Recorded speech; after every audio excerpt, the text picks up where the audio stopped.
E aí, alunos do primeiro ano, tudo bem com vocês? Vamos aí mais uma semana dos Planos de Estudos Tutorados, os PETs de Minas Gerais. A gente está no PET volume 2. A gente vai fazer a semana 3, da página 131 até a página 138. Se inscreva no canal, curta esse vídeo. Se precisar falar comigo aí, pode me procurar no Instagram. Quero aproveitar antes de começar o vídeo e mandar um abraço aí para a equipe de História do Bibiano, né? Professora Josi, professora Camila, né? Que sempre me auxiliam e me ajudam aí também para fazer esses vídeos, ok? Então, vamos lá, pegue seu caderno e vamos fazer juntos as atividades.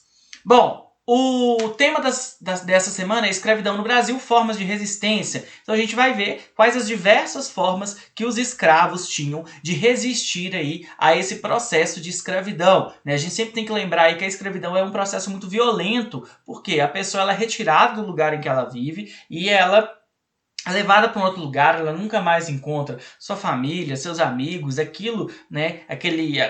Muitas vezes ela não consegue voltar para a terra dela e ela é levada para um lugar totalmente diferente, com uma língua diferente, um modo de vida diferente, fora que ela é obrigada a trabalhar, ela sofre castigos físicos, né? Castigos psicológicos, então é uma violência muito grande com as pessoas, ok? Bom, na número 1 aí a gente tem cite as diversas formas de resistência utilizadas pelos negros para fugir do trabalho escravo. Então, a gente tem aí algumas dessas formas, né, que os escravos tinham para resistir. Eu marquei aí no texto: revoltas, fugas, suicídios, assassinatos de seus senhores, feitiçaria, capoeira, impermeabilidade cultural foram estratégias frequentes de resistência do dia a dia do seu cativeiro. Mas, sem dúvidas, foram os quilombos a estratégia de resistência mais importante. Então, existiam diversas formas de resistência, né? Então algumas vezes os escravos fugiam, o suicídio também era uma forma de resistência. Então o escravo ele se via numa situação de angústia, de depressão, de sofrimento tão grande que ele acreditava que a única forma de resolver aquilo era a morte, né? A gente tem também a impermeabilidade cultural, é o que? Você resistir à cultura do outro e você também manter a sua cultura, né, aquilo que você considera que é o certo, aquilo que você acredita, né, na religião, as danças, a música, vários aspectos aí culturais. Mas a estratégia mais importante aí vai ser os quilombos. E o que são os quilombos? É justamente o que pergunta aí na número 2. O que era um quilombo? Os quilombos eram comunidades formadas por negros fugidos, os chamados quilombolas. O quilombo foi o termo usado para designar os redutos de negros fugidos, sobretudo no século XVIII. Então, eram as comunidades em que esses negros fugidos eles se juntavam, né, numa nova forma de organização, numa nova forma de vida, e esses locais, né, onde eles se aglomeravam, lá onde eles viviam, eram chamados de quilombos, ok? Na número 3, o que era um quilombo segundo a origem angolana? Então, se você pegar a língua angolana, existe a palavra quilombo, né, com K, K-I-lombo. O termo quilombo é derivado de quilombo, de origem angolana, e que traduzia uma organização social de comunidades guerreiras, formada por uma grande variedade étnica. Então, lá em Angola você tinha, né, um tipo de organização social que você tinha diferentes guerreiros de diferentes etnias que ficavam juntos, né, e aí dava o nome de quilombo. Daí o nome aqui no Brasil das comunidades dos escravos que tinham fugido, ok?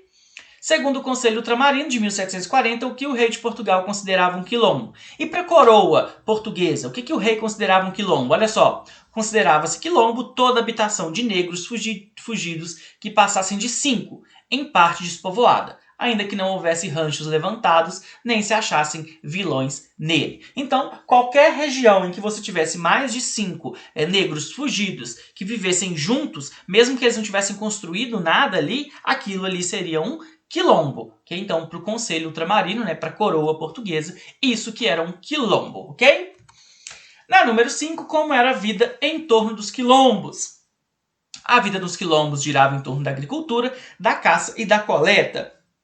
Contudo, os quilombos também conseguiam sua sobrevivência por meio de assaltos, furtos, sequestros de escravos e ataques e pilhagens a propriedades dos brancos. Então, a maior parte dos quilombos ele conseguia se manter graças à agricultura. Então os escravos produziam ali o seu próprio alimento, mas isso não impedia que eles acabassem fazendo trocas, né, nas cidades que ficavam próximas. Então existiam outras formas também de se conseguir, né, o sustento, as riquezas, os assaltos, furtos, sequestro de escravos, ataques, pilhagem de propriedade dos brancos, ok?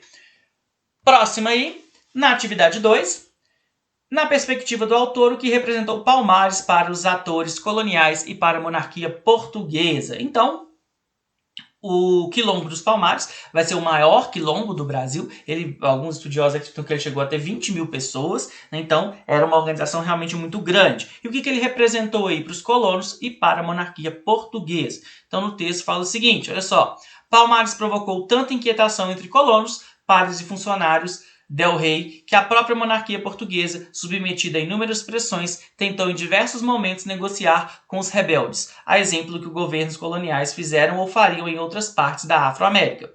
Os agentes do colonialismo português, por várias vezes, não souberam mesmo o que fazer, apavorados com o cotidiano da rebelião palmarina, frustrados com as sucessivas derrotas que os calêmulas impunham a seus terços, acabariam, por isso mesmo, prisioneiros de muitos dilemas e hesitações. Então, para os colonos, né, era uma inquietação, era um medo muito grande desses quilombos, porque para eles quilombo era um símbolo muito forte, né? Porque se o escravo soubesse que existia um quilombo, ele ia querer fugir, ia querer ir para lá, né? Então, por isso que eles tinham tanto medo desses quilombos, né? Porque eles queriam acabar com esse quilombo. E a coroa portuguesa, muitas vezes, não vai saber o que fazer, porque eles mandavam soldados para Palmares e esses soldados eram derrotados, eles não conseguiam acabar com o quilombo dos Palmares. Então, era essa dificuldade aí com a relação aí com Palmares, beleza?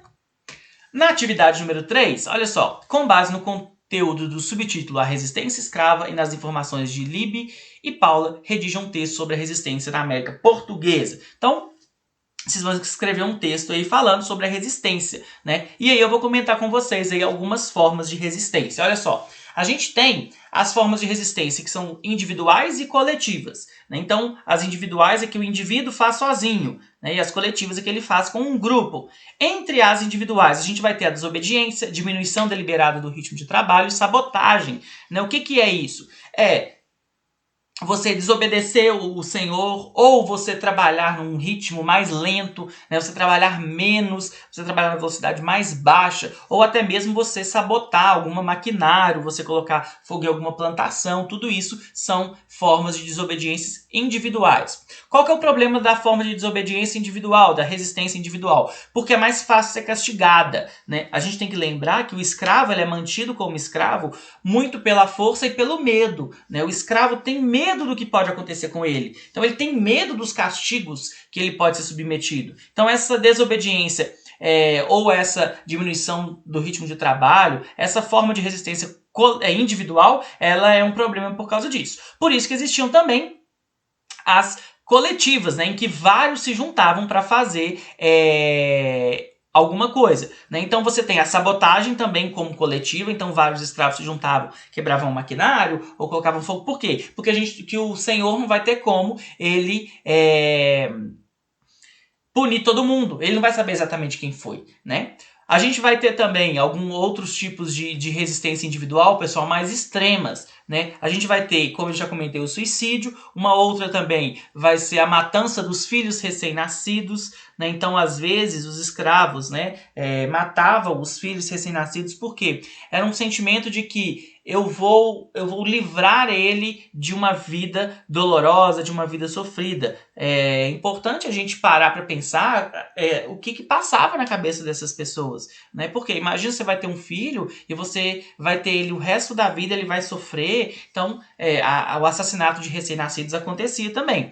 E, pessoal, acontecia também ataques físicos contra os senhores e seus familiares, né? Então, alguns escravos atacavam aí os seus senhores, aquelas pessoas que tomavam conta deles.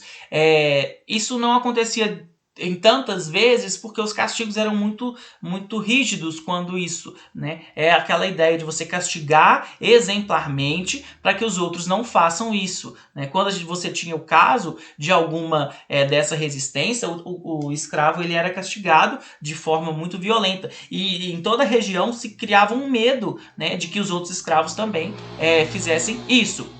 Pessoal, uma figura importante aí que mostra no texto também são os capitães do mato. Quem que eram os capitães do mato? Os capitães do mato eram pessoas, né, que eram pagas, eram homens que eles eram especializados em capturar aqueles fugitivos. Né? Então eles recebiam para poder buscar esses escravos. É interessante você perceber que uma grande parte desses capitães do mato, eles eram mestiços e até às vezes negros, né?